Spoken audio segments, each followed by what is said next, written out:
이 형질세포가 암으로 변하게 되면 이로 인해서 발생하는 질환이 다발골수종이다 라고 할 수가 있습니다. 급성백혈병 그리고 림프암과 함께 가장 흔한 혈액암으로서 우리가 매우 중요한 질환이 되겠습니다.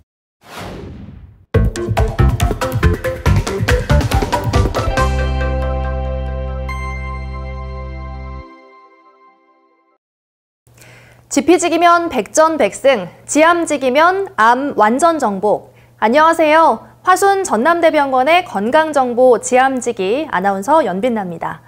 해당 분야의 1%라고 하면 대부분 동경하고 대단하다라고 생각하는데요. 하지만 질병에서만큼은 그렇지 않습니다. 희귀병은 그만큼 치료가 어렵고 낯설고 두렵기 때문인데요. 전체 암 환자의 1%라고 하는 다발골수종이 바로 그런 병입니다. 오늘 지암지기에서는 다발골수종의 증상과 치료 방법에 대해 이야기해 보겠습니다. 화순 전남대병원 혈액내과 정성훈 교수님 모셨습니다. 안녕하십니까? 안녕하십니까? 보통 혈액암이라고 하면 좀 생소하고 어렵게 느껴지잖아요. 또 3대 혈액암 중에 하나인 다발골수종 역시 마찬가지인데 어떤 병인가요? 사실 다발골수종이라고 하는 병은 방금 말씀하신 것처럼 일반인들에게는 굉장히 생소한 질환일 수 있습니다.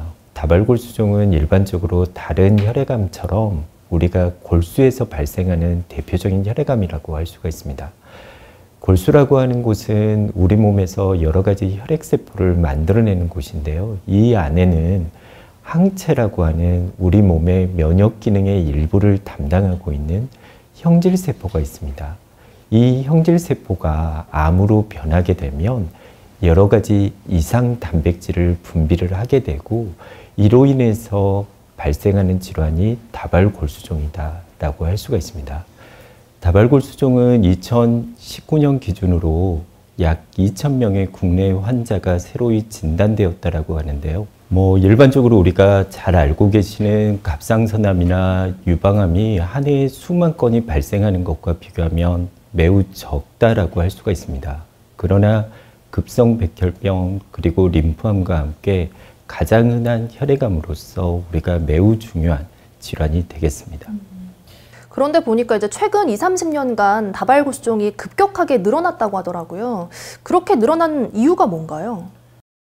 사실 다발골수종이 왜 환자분에게 발생했느냐에 대해서 시원하게 설명할 방법은 없습니다. 일부에서는 핵과 같은 과도한 방사선의 노출 또는 아니면 벤젠과 같은 공업용품에 대한 노출이 다발골수종을 일으킬 수 있다고 하고 있지만 대부분에서는 그와 관련 없이 발생을 하고 있습니다. 그러나 고령과 매우 밀접하게 관련되어 있다고 알려져 있고 우리가 다발골수종은 약 70세 평균 발생하는 연령이 70세 정도로 굉장히 고령에서 발생을 하는데요. 아시다시피 우리나라가 급격하게 고령화가 되면서 고령에서 발생하는 다발골수종이 급격하게 증가되고 있다라고 이야기를 하고 있습니다. 이와 함께 20년, 30년 전에는 다발골수종이라는 병이 의심된다 하더라도 진단할 수 있는 방법 그리고 진단하기 위해서 골수검사를 한다는 것이 매우 어려웠습니다. 그렇지만 최근에는 다발골수종을 진단할 수 있는 검사법이 널리 보급이 되었고 용이하게 시행을 할 수가 있습니다. 또한 골수검사도 이를 시행하는 기관에서 쉽게 받아볼 수 있기 때문에 이런 다발골수종이 증가하는 한 원인이다라고 할 수가 있습니다. 이 다발골수종이 뼈와 관련된 병이잖아요. 그럼 통증이나 증상도 이 뼈 쪽에서 느껴지는지도 궁금하고요. 일반적으로 입맛이 떨어지거나 체중이 빠진다 이런 거랑은 좀 다를 것 같은데 환자분들이 병원 찾으시면서 어떤 증상을 호소하세요? 네, 방금 말씀하신 것처럼 다발골수종은 주로 뼈와 관련된 증상으로 많이 내원을 하십니다. 예를 들어서 허리가 아프다 또는 아니면 알 수 없게 여기저기가 아프다라는 표현을 하시면서 오는 경우가 많습니다. 다발골수종은 체내 뼈를 이렇게 파괴시키는 파골세포가 활성화되기 때문에 뼈가 녹아내리거나 또는 아니면 그와 관련돼서 골절이 일어날 수가 있습니다. 그러게 되면 그와 관련된 뼈에서 통증이 느껴질 수가 있는데 대표적인 곳이 척추뼈라든지 또는 갈비뼈가 되겠습니다. 그래서 그와 같은 부위에 통증을 느껴서 오시거나 또는 골절이 있어서 오시는 경우가 많겠고요. 그렇지만 뼈와 관련된 증상 외에도 일반적인 암과 같이 입맛이 떨어진다 또는 피곤하고 무력하다, 체중이 빠진다 이렇게 오실 수도 있습니다. 그러한 이유는 다발골수종이라는 질환이 여러 가지 증상을 유발하기 때문인데요. 대표적으로는 빈혈이 발생을 함으로써 어지러움 또는 기운이 없다 또는 숨이 차다와 같은 증상을 보일 수가 있고요. 또는 아니면 콩팥 기능이 떨어지는 이러한 증상을 호소하시면서 오시기도 합니다. 또 하나의 대표적인 것이 칼슘 수치가 올라감으로 인한 마비감 또는 기운이 떨어진다라는 증상이 발생을 할 수도 있습니다.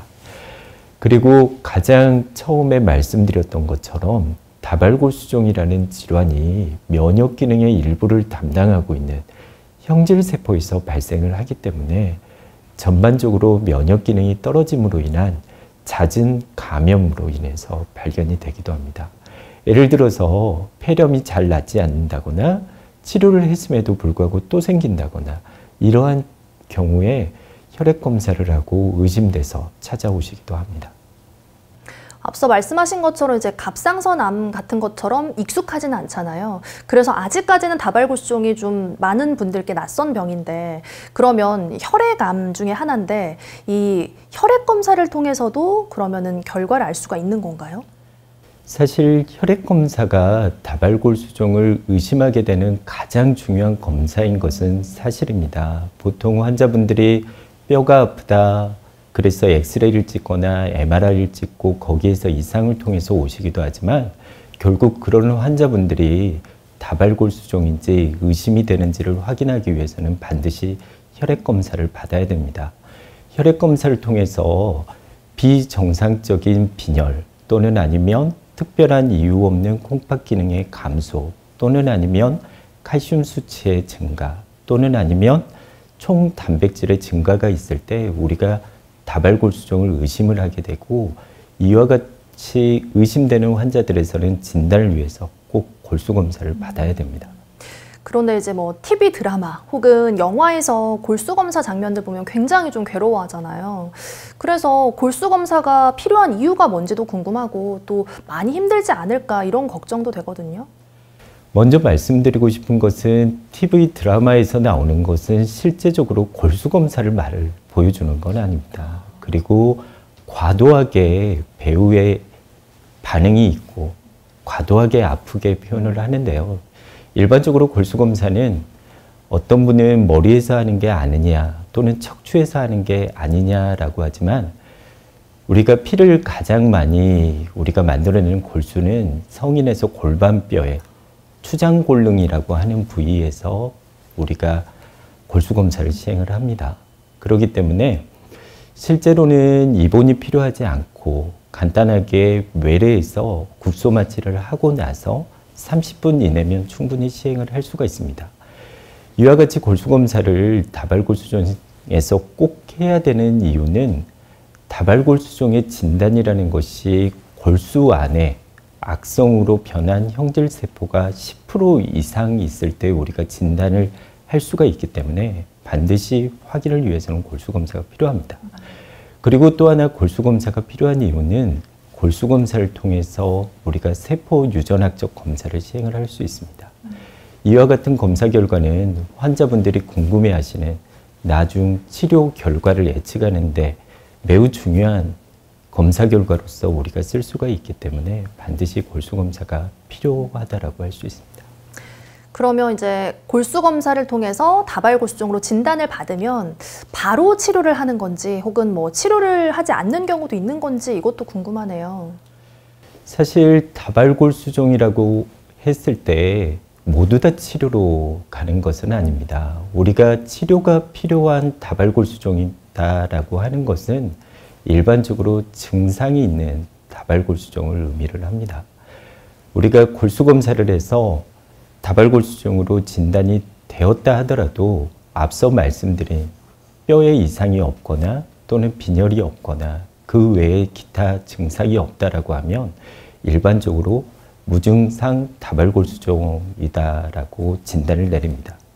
그런 경우에는 바로 치료를 들어가지 않고 일정한 간격으로 외래에서 증상이 나타나는지 추적 관찰을 하게 됩니다.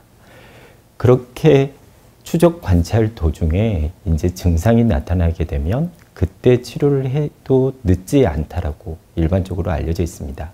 다만 일반적인 증상이 없다 하더라도 골수검사 결과나 기타 다른 검사에서 곧 증상이 나타날 수 있는 고위험 무증상 다발골수종 같은 경우는 저희가 일반적으로 임상시험을 통해서 치료를 진행을 하기도 합니다. 위암이나 뭐 다른 암의 경우에는 뭐 1기, 2기, 3기 이렇게 병기가 있잖아요. 다발골수종도 그런 병기가 있나요? 네, 많은 환자분들이 진단을 받게 되면 꼭 물어보는 게 1기입니까? 또는 아닙니까? 뭐 1기입니까? 아니면 4기입니까? 이런 걸 물어보는데요. 사실 다발골수종에도 혈액검사 결과 그리고 앞서 말씀드린 골수검사를 통해서 얻어진 유전자 변이검사 결과를 바탕으로 해서 애우를 나누고 있습니다. 이와 같은 애우 체계는 국제 병기 체계에 따라서 나누어지고 있는데요.